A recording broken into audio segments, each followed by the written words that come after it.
Baik, Assalamualaikum warahmatullahi wabarakatuh. Sebelumnya saya ucapkan selamat datang kepada anak-anak peserta didik kelas 7 SMP Negeri 1 Gabus tahun ajaran 2021-2022. Baik anak-anak, dalam kegiatan kali ini yaitu kegiatan MPLS. Sebelumnya saya ingin memperkenalkan dulu. Nama saya Bapak Joko Nuryanto ST, di mana di dalam kesempatan ini yang akan membawakan materi literasi digital. Demikian anak-anak, mari kita simak bersama untuk materi literasi digital. Baik anak-anak, materi kali ini yang akan kita bahas yaitu materi literasi digital. Mohon untuk disimak dan diperhatikan karena nanti di akhir materi akan ada pertanyaan atau kuis. Apakah literasi digital itu? Literasi digital yaitu kemampuan dan wawasan seseorang dalam aspek pemanfaatan teknologi digital, alat komunikasi, membuat dan mengevaluasi informasi dengan sehat dan cermat, serta patuh kepada hukum dan kehidupan. Jadi, eh, literasi digital ini sangat penting berhubungan dengan kemampuan kalian dalam menggunakan alat teknologi. Alat teknologi itu seperti apa contohnya? Seperti handphone yang kalian pakai, atau juga bisa juga pakai komputer atau laptop. Kemudian, mengapa literasi digital ini penting? Literasi digital membuat kita mampu pertama yaitu berpikir kritis, kedua kreatif dan inovatif. Yang kedua, memudahkan menyelesaikan masalah. Ketiga, berkomunikasi dengan lebih lancar dan terakhir yaitu berkolaborasi dengan banyak orang. Oke, jadi banyak sekali manfaat literasi digital ini untuk kehidupan kita sehari-hari dan juga bermanfaat bagi untuk pembelajaran kedepannya. Baik, saya lanjutkan. Kemudian yang elemen esensial untuk mengembangkan literasi digital, di mana elemen esensial ini dibagi menjadi 6. Yang pertama yaitu kultural. Kultural yaitu pemahaman ragam konteks pengguna dunia digital. Yang kedua yaitu kognitif. Kognitif yaitu daya pikir dalam menilai konten. Yang ketiga konstruktif.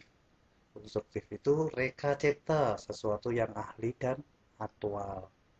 Yang keempat, komunikatif, yaitu memahami kinerja jejaring dan komunikasi di dunia digital. Yang kelima, kreatif, yaitu melakukan hal-hal baru dengan cara-cara yang baru.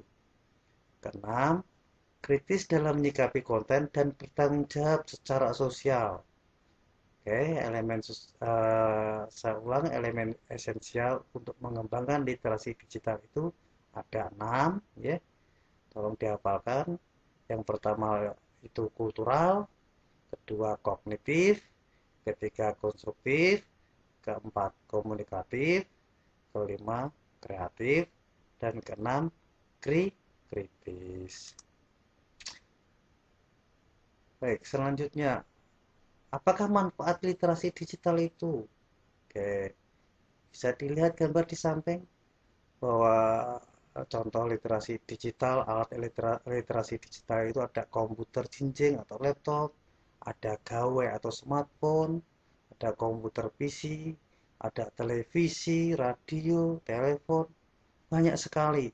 Banyak sekali contoh-contoh literasi digital ini. Sekarang yang perlu dibahas dari alat-alat tersebut manfaatnya untuk apa saja. Oke.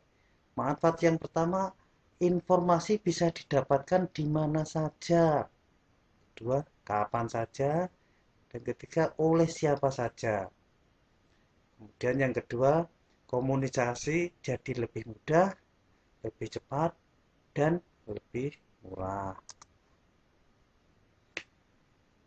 Sekarang identifikasi. Identifikasi dari perangkat TIK. TIK itu teknologi informasi dan komunikasi.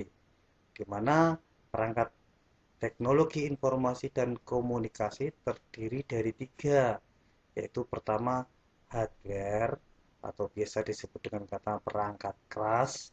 Contohnya apa? Komputer, laptop, handphone, dan banyak sekali. Kemudian ada software. Software itu perangkat lunaknya, program aplikasinya. Contohnya apa?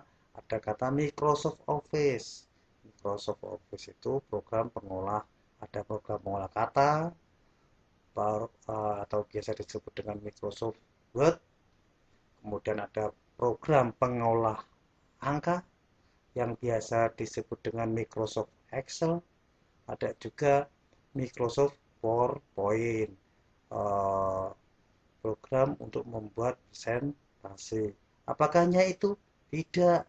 Kalau di handphone kalian ada Facebook, WhatsApp, Instagram, ada juga program dari Google, banyak sekali. Kemudian yang ketiga perangkat TIK, yang ketiga itu brandware. Brandware itu pemakai. Pemakai itu ya kalian sendiri. Jadi intinya gini, kamu bisa menggunakan alat digital, tetapi kamu tidak punya hardware atau tidak punya handphone, sama saja tidak akan jalan. Kamu punya handphone, tetapi kamu tidak bisa menggunakan, itu pun sama saja. Handphonenya juga nganggur. Jadi, di dalam perangkat teknologi informasi dan komunikasi ini, tiga-tiganya harus berjalan bersama antara hardware atau perangkat keras, software, perangkat lunak, dan ketiga yaitu pemakai atau biasa disebut dengan kata brainware. Berikutnya, komponen perangkat TIK untuk penunjang atau sebagai penunjang sekolah penggerak. Ya, dalam sekolah penggerak itu perangkat TIK-nya yang harus disiapkan pertama, contohnya itu harus punya komputer atau personal komputer atau bisa disebut dengan PC, atau mungkin bisa juga memakai laptop atau komputer jenjing. Oh masih kecil lagi, tidak punya laptop, kamu bisa menggunakan gawai atau smartphone, atau biasa kita sebut dengan kata handphone. Berikutnya, jaringan sistem komunikasi yang harus ada. Jadi kamu sudah punya perangkatnya, kemudian perangkat itu harus terkoneksi dengan jaringan komunikasi atau biasa disebut dengan kata internet ya. Jadi jaringan komunikasi ini bisa saja dalam bentuk kalian beli paket data atau mungkin menggunakan WiFi. Berikutnya yang ketiga harus mempunyai alamat atau identitas atau bisa disebut dengan akun atau email ya. Dari perangkat yang kalian buat kamu harus punya email untuk berkomunikasi, harus punya alamat atau identitas.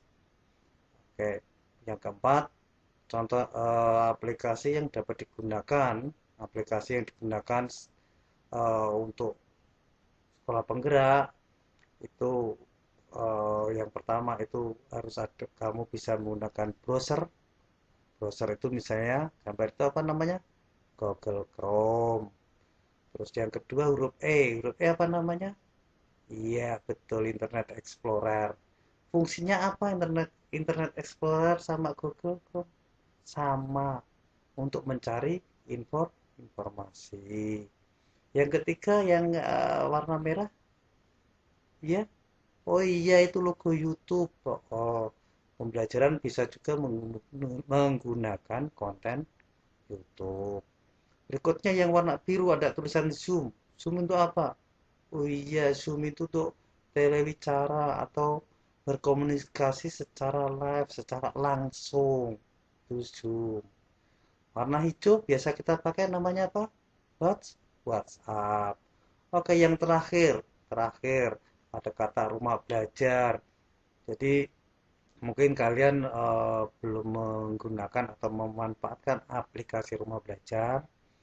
Untuk itu nanti bisa dicek di handphone kalian.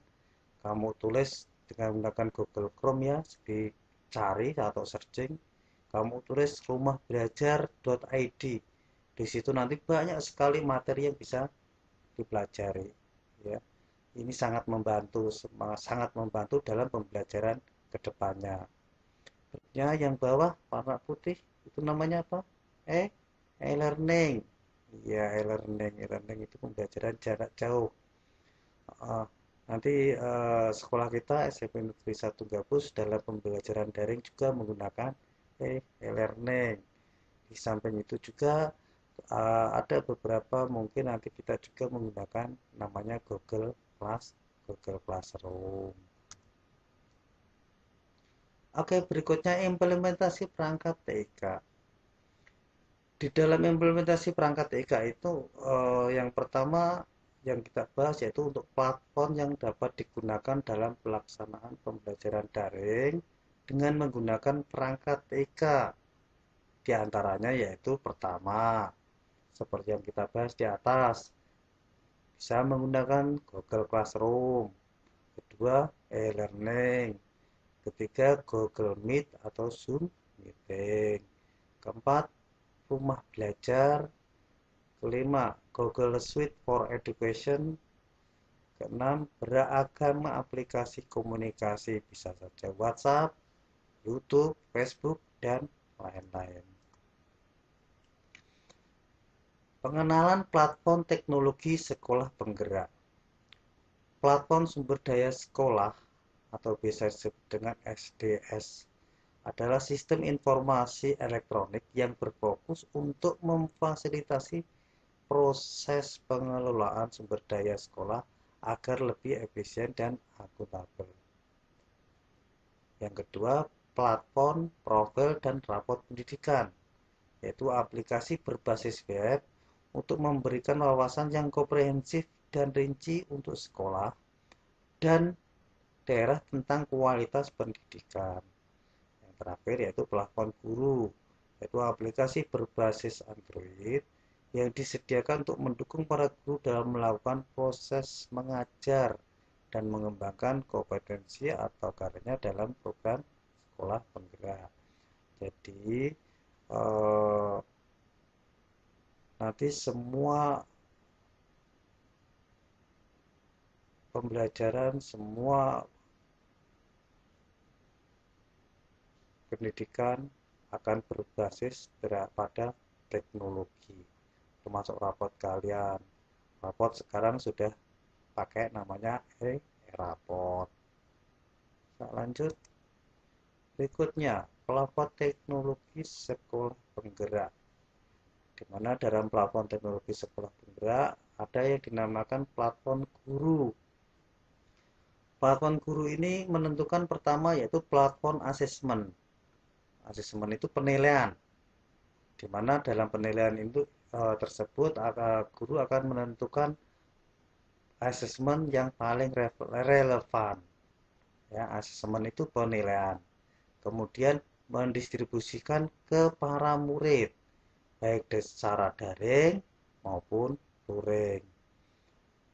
Kemudian yang kedua, platform guru yang kedua yaitu platform perangkat, di mana guru mendapatkan rekomendasi perangkat ajar berdasarkan hasil asesmen. Maksudnya apa? Maksudnya di dalam pembelajaran guru akan menyesuaikan terhadap penilaian dari karakter kalian.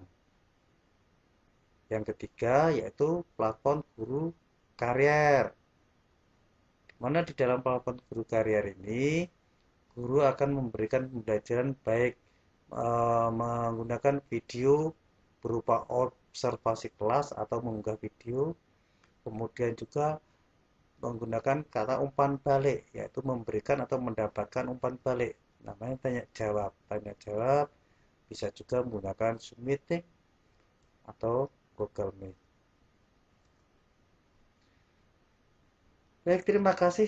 Demikian materi literasi digital yang bisa Bapak sampaikan.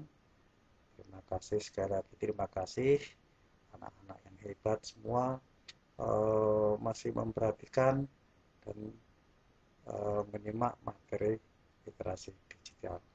Demikian anak-anak materi yang saya sampaikan, yaitu untuk materi literasi digital. Dan terima kasih kepada kalian semua yang telah mengikuti materi literasi digital tersebut. Semoga bermanfaat bagi kalian. Dan akhir kata, wassalamualaikum warahmatullahi wabarakatuh.